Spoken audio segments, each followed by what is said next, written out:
ma le fionga le tua e fai matomua o le whawhelo inga. Mo I tātou. Le ngata na whawhelo I tua I le mamalu lasi whamata I fia o tātou ngā ruenga wao. Ai maisi o le whawhelo inga o le sāpati o le tua. I outou vi atu I a ioa. I outou pepese I a iova I le pese fau. Pepese I rona vi inga I le whapotuputonga. A ona tangata mio tua. O upuia le fionga le tua. Ua whai ma uputomua mo I tātou. I nei a fiafi. Na ou whaafelo I atua I lea. I lau susunga I le taitai a wao le ngā luenga. Sunga I a pasta. Wili papu ma le wharitua ma le nofo alo. Whaafelu e tu fōi I nana uauna. Sunga I a pasa, I a feta pari tele ma le wharitua ma le nofo alo. Whaafelu e tu fōi I nana uauna. Sunga le teu o loa le tātou ngaluenga. Pasa ata au tu alangi ma le wharitua ma le nofo alo. I le suafa malo Yesu Keriso. O te whaatalo whaatuai. Ma ou whaafelo I tuai. Ma lo tau, ma lo au nei le atua manana ngā ruenga. Whaafelo I atu, taitai mata ngā ruenga au au, I le lalolangi atoa. Whaafelo I atu fo I maunga mawalurunga, ai maise maunga iti o le tātou ngā ruenga. Whaafelo I atu ma whaatalo whaatu. Whaatalo whaatu nisi, o mawhai o na lātou whaafonga mai. I le nei ala leo po le penga ta whailangi. Ua whapeo le tātou maua o tātou whesira whaiai I pu eo manu ai leo pu eo malanga. Whaafelo I atu lea ma whaaftai I le alofa ma le anga le leo le tua. O lea u ma whaiai o na whaataunu ina o nei sauninga. Wa ana se anoa ma le atua. E le ma whai o na tātou whaataunu ina o polo kalame. I nei upenga ta whailangi ma le nei ala leo o tātou whangaina. O tātou whesila whaiai. Ia le atua. Tātou le whesila whai mala. A o tātou whesila whai le manuia. Le whaatasi mai. O le tātou ta maa o le langi. Nei la fiafi. O le ata talaina le nei sauninga I lona vi inga. Ua saunia le au vaipesi.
Tātou ifo matatalo.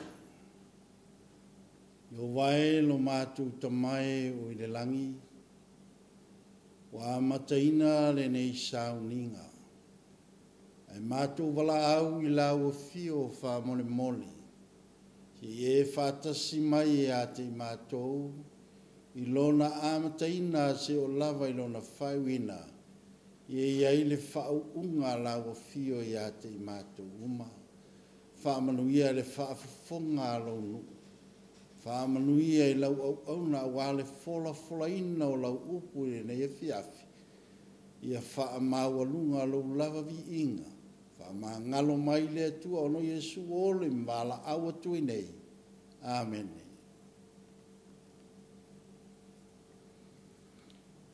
O le mau au tū. A mata i le whiau mo i tātou. Ina nei e fiafia wale whaafero inga o le sāpati o le tua. Maua le tusia kolose mua alona whai upo e se fulu. O upu a poai. O upu la patai ale apostolo Paulo i le kalesia o i kolose. Mai le whamatalanga le apostolo. Iau tau sawa vali e tusa maleali. Ina ia fia mai o ia te utou. I mea uma. Ma ia utou fua mai ngā luenga le lei umalava. Ma ia tupu pea lo utou loa le lei o le atua. O le mana onga lea o le apostolo. Na whai loa ia i le atua. E tatau o na ave le whiau le atua i tangata o le atua. O ai tangata o le atua i lātou e tausi poloa i ngā le atua ma le mau i a Yesu Keriso. I outou sāwa wali i a tusa maleli ina i a fia mai o ia te outou i mea uma. Ono winga i rena te tasi se mea e ala e tatau o na fia mai ai le atua. So o se mea tātou te whaia, o le mana onga o le atua, ina ia fia mai o ia te tātou, mai au tau fua mai ai ngā luenga le lei umalava, ma ia tupu pea lo tau loa le lei o le atua. O le au tua le whiau, mo i tātou, i le afiafi le nei, o le au tua le whiau, mo i tātou, ia sāwa vali, ia tusa maleri, ia sāwa vali, ia tusa maleri. Mo mua te Salonia lua whai pesuma le lua, ina iau tau sāwa vali e te tau i le atua, sāwa vali whātasi ma le atua, o le na wala awina o tau i lona malo, malona manuia. Luia i tatau na tātou sāwa vali whaatasi ma le atua o le na wala awina o tō. Ma i tātou i lona malo, malona manuia. Ia tātou sāwa vali whaatasi ma le atua. Aisha, langa o leo i a te i tātou le malo, ma le manuia o umana saunia i le atua, mo i tātou o lana whanau. Iau tau sāwa vali, ia tusa ma le wala au, ua wala au ina ai tātou e le tua. O mea umala e te tau ona e sa vali ai, e tusa ma le wala au, ua wala au ina ai tātou e le tua. O le sirimo o e mau, e whape whea la ona sa vali, e tusa ma le ali. E whape whea la ona e sa vali ma o sa vali, e tusa ma le ali. Whaapewhea, e wheso e lima, a whai whesuma lima o le nei. Ia whai tete o tau, ma iau tau sāwa vali, ma le wha tauta, aua nei whaapea. O e vale lea, a ia whaapei, o e popoto, o le nei. Ia whai tete. O le mana onga ho le atua, na whai rapo solo Paulo, whai loa i le no. Iau tau whaai tete, o tau ina iau tau sāwa vali, ma le whaau tauta. A o tātu iai ma tātu wanga atu, i le whaafelo inga o le sapati o le tua. O au savalinga na e savali ai aso e ono le vai aso. Ua le tatau ona e to e savali ai. Ai se aleanga le sapati o le tua. Lea o le a tātou whaafelo i atu le sapati pa i o le tua. Mailo le whamtalanga le apostolo ia Efeso le nei. Ia whaaitete o tau ina i o tau sava vali. Ma le whaau tauta. Aua ne i whapea o e vali lea. A ia whapei o e popoto. E ta tau ona tātou whapei o e popoto. Ai le whapei o e vali lea. A wafu e tangata vale a lātou tele i loa le tua. Tangata vale e pule a lātou ma lātou wala e sāwa vali ai. A ole tangata poto whai mai whamtaranga le apostolo. Ia e sa vali ma le whae tete. Sa vali ma le whaau tauta i ta tau le sa vali ai. O oe o le tangata poto, maa o le tangata poto. Lea whai mai whamtaranga tusia mātei o le launga Iesu. O le tangata poto e whaalongo ma whaia le finangalo le tua. O le tangata poto la i ta tau ona savali. Whaapei ona savali Iesu Kristo.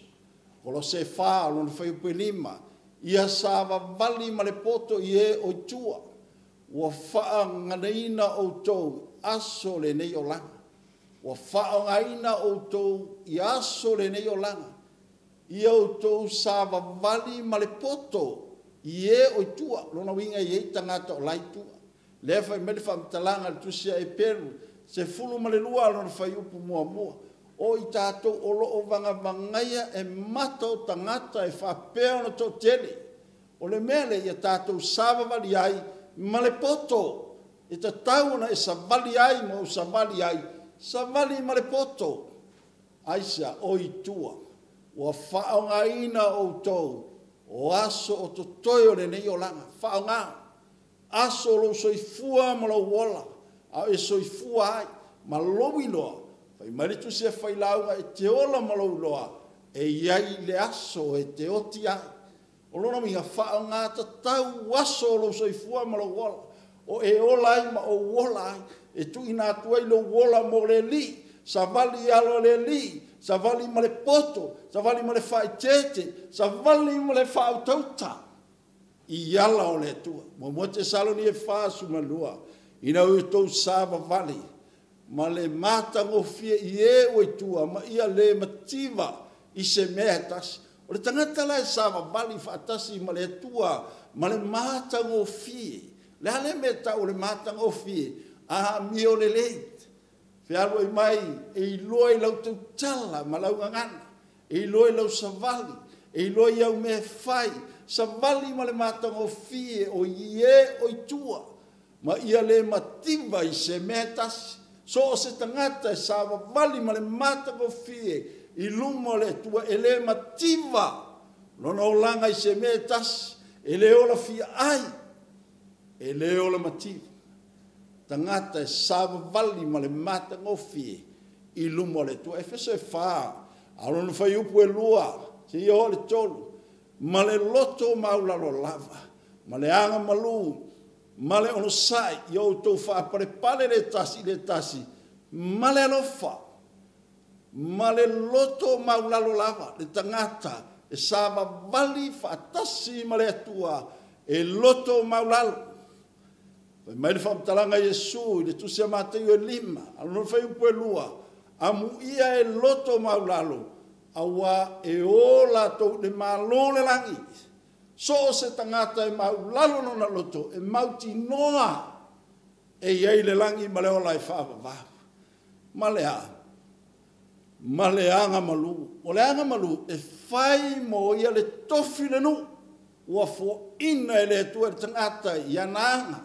E malu, e mātango fie, e le lei, e sa vali i ala o le tua, ono sai, i outou ono sai mea tinga.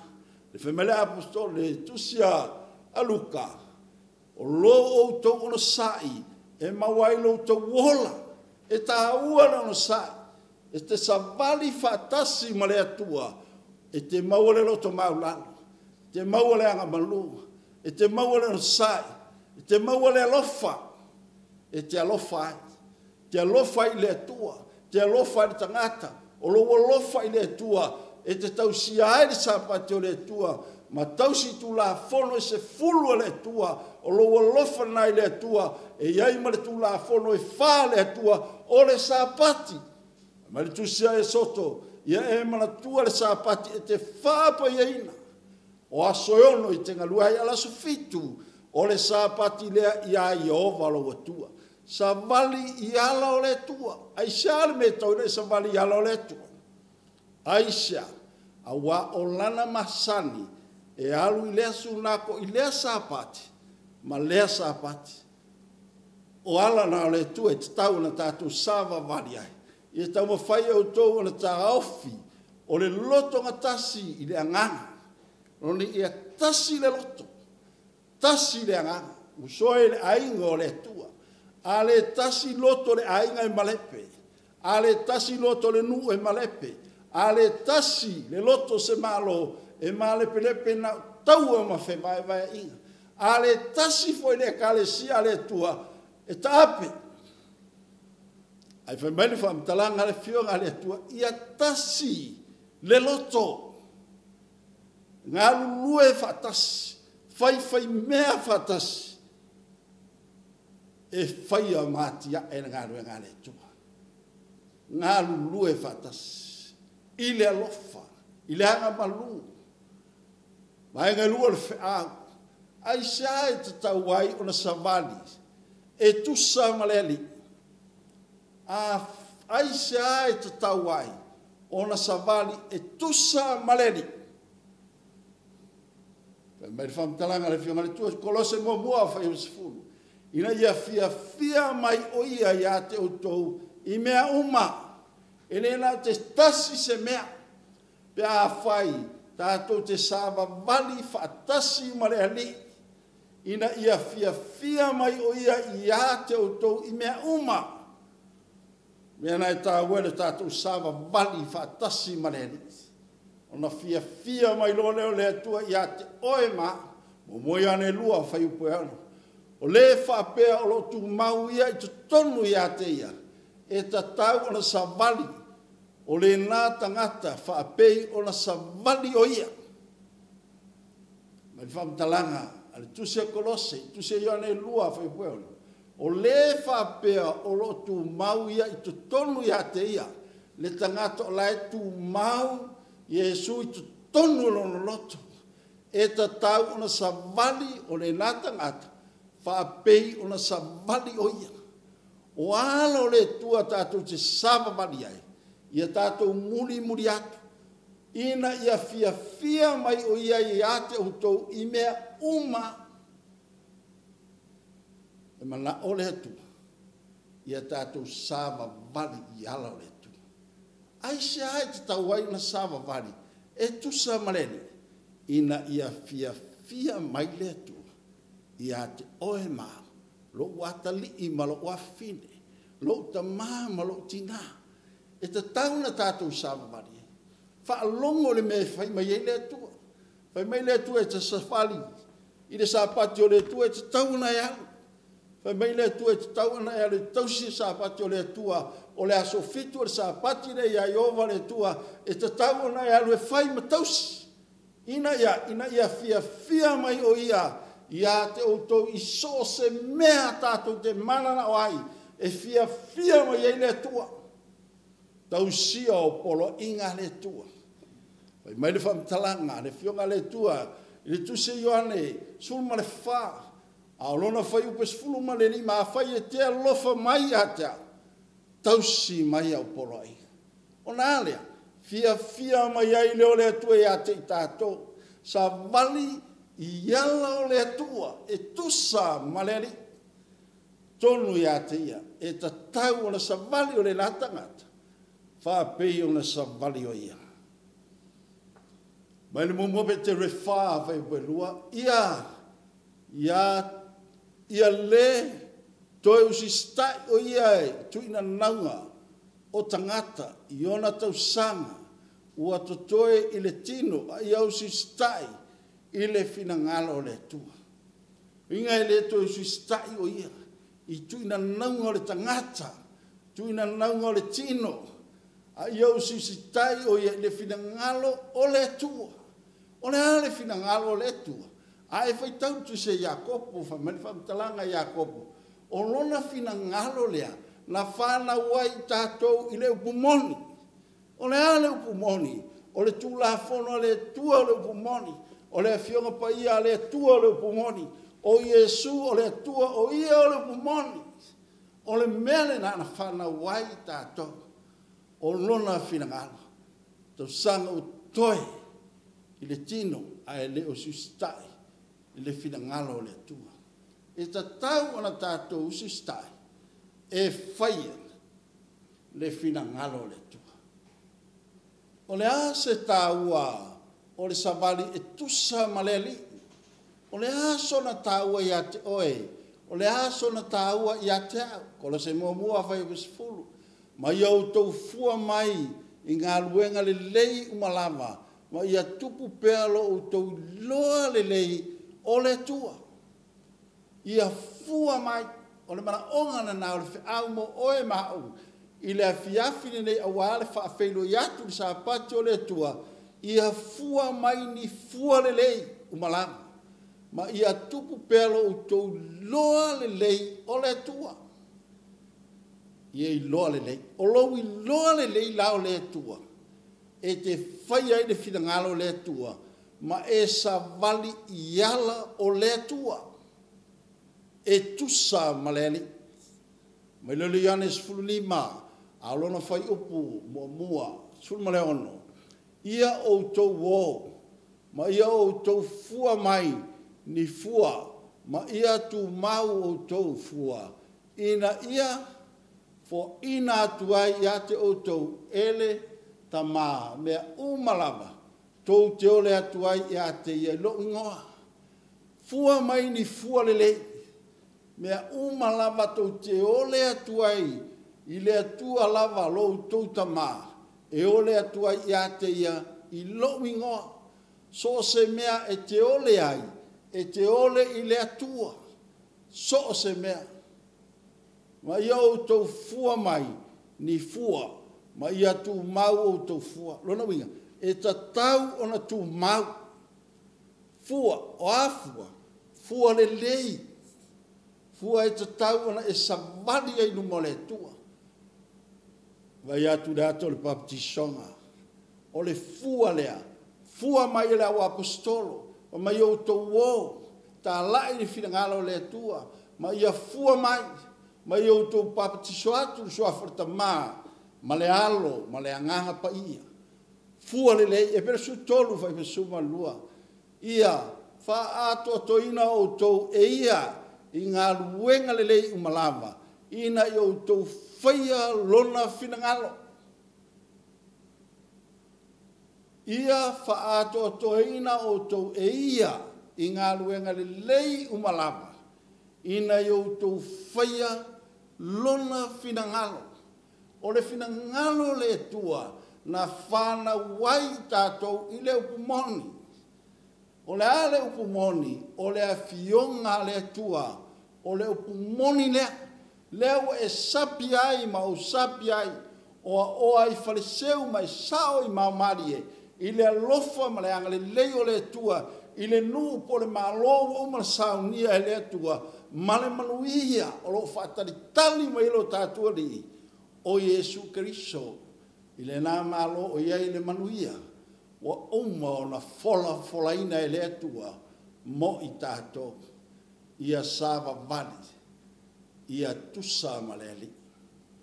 Ia tātou sava vali, ia tusa maleli. E ta tau na tātou sava vali, ia tusa maleli. Sale me tātou te sava vali. Ina ia tātou whaalongo, se i whaamanuia mai le tua. A ia tātou sava vali i ala o le tua. Le nu ue le tua ma le whanau le tua. O whaafofonga mai le nei a fiafi. A walo sau ni atu mo le whaafilo inga o le sapati o le tua. E ta tau ona e savali. Ma o savali i ala o le tua.